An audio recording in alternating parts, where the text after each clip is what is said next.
अस्सलाम वालेकुम। मेरा नाम रेहाना वेब्स्टर है। मैं पाकिस्तानी हूँ, मैं बाहर रहती हूँ, मगर मैं चित्राल को आती हूँ हर साल। निगत शाह मेरी कॉलीग और दोस्त है, उसने मुझे इनवाइट किया है थोड़ा सा बात करो सुसाइड्स के लिए चित्राल में।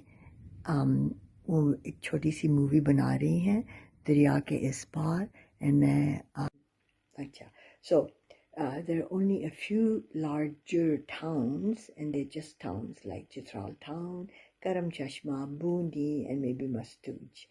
The winters are very harsh and long, and no contact with the outside world.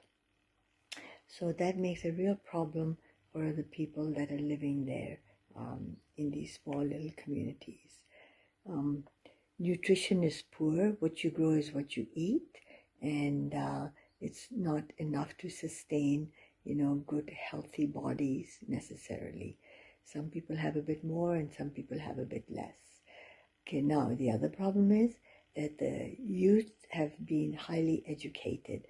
I think it's the best education rate in the whole of Pakistan, thanks to the Aga Khan and his initiative for education. However, with all that, there is no work. There are no jobs unless you're working on your family farm, and that's it. So that's farming work. And most of the youth get very disillusioned with that. They want to have work and to use their university degrees.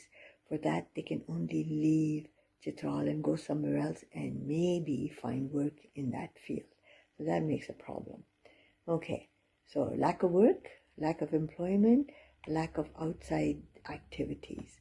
Then the number of women that can work outside the home is very small, very, very small. Some lucky women might get a job in one of the little banks or the NGO in their little town. That's it. But the rest of the women have to stay home, do the housework, look after the kids. There is no tradition of having employed labor work for you like servants down in the plains. So women have to do the majority of the work. It falls on the girls mostly. I've seen it. I lived with them and I know how hard they have to work. Then there is the arranged marriages. Young girls, they're very young. They have no skills on mothering and or relating with outsiders. So they're brought into a new home and they're at the bottom of the ladder as far as status goes. They get to get up at 5 in the morning, milk the cows, make the breakfast, wash the dishes, wash the clothes, clean the house, take the sheep out to the pastures, plant the vegetables, the gardens, then harvest and dry, and it's constant go. They're exhausted. The girls that I talk to, of course, they have no option to return home to their families either. It's very difficult. Suicide is a way out for them. There's been a number of suicides that I know of in the little villages I travel to. Yes, it's very difficult. No way out, nobody to talk to, no friends within the new family, and the expectations are too high. Now, on the other hand, boys can do anything, men can do anything. They can come and go, they can leave the house, go visit their cousins or uncles or aunts, leave and go to another town, catch the bus and go to Peshawar. Women don't have the luxury of doing that. So it makes it very difficult. They're entrapped.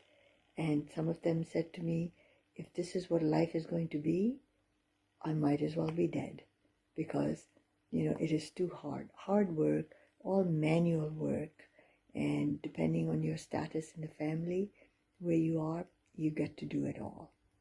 Very unfair, the disparity between the workload of men and women. Men can go outside the house and basically not have to do the daily grinding work that women have to do. So it is very difficult for young girls. Boys are also coming under the same expectations now, expectations to marry, expectations to have children, and they're not ready for it. So the media has a lot of to answer for, because they build up these expectations that people are going to have big fancy houses, they're going to have all these luxury goods, which is not what happens in the villages, even down on the plains, but especially in Chitral. Very few people have luxury goods. I'm talking about washing machines and or cars even. So it makes it a helpless situation. People are trapped in this hopeless helplessness, especially the young people who've been educated, who have all these different expectations of life. So I see that a major cultural change is required, a major change of attitude in the parents and the in-laws. Yes, the in-laws.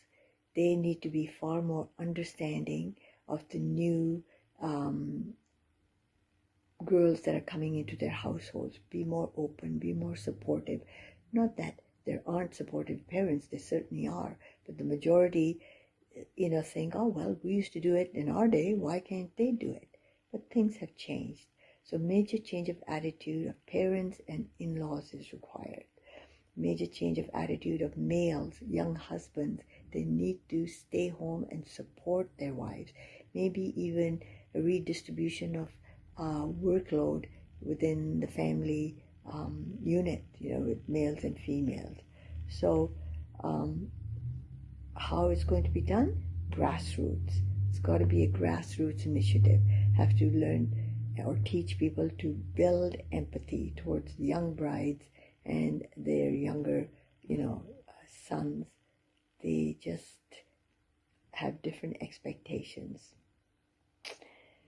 And so that's what I think. It's a very hard life, educated or not. The media has a lot of roles to play in it, giving ideas to young people that, there are certain ways of acting and so forth, which are not part of, our way of living. I've seen these series that they run, and absolutely shocked at some of the stuff. Even in the West, you don't have that. And TV is a big way for people to learn things or think that that is the norm. So it's not the norm. So that's my view. No wonder I have known about the suicides for year after year. Yes, they're suicides or murders. You can go to the police station anytime, and there is a list of the bodies that are fished out of the river, that is the river, daily. Okay, so these are not made up figures, and they're not hidden. Anybody can go to the police station, any Pakistani, I suppose, and ask for them. Now, drugs are not, medications are not the answer, definitely not. I would not want any psychiatrist telling these young people to get on drugs. These drugs do not solve the problems. They just numb them out and cause way more other problems, medical problems, than they solve. So other ways have to be done. Talking about problems does not necessarily solve them. Some initiative has to come across on how to change ways that people deal with the young folk and their newly adopted daughters-in-law especially. So there it is in a nutshell. I hope that has helped, and hopefully something will come out of this.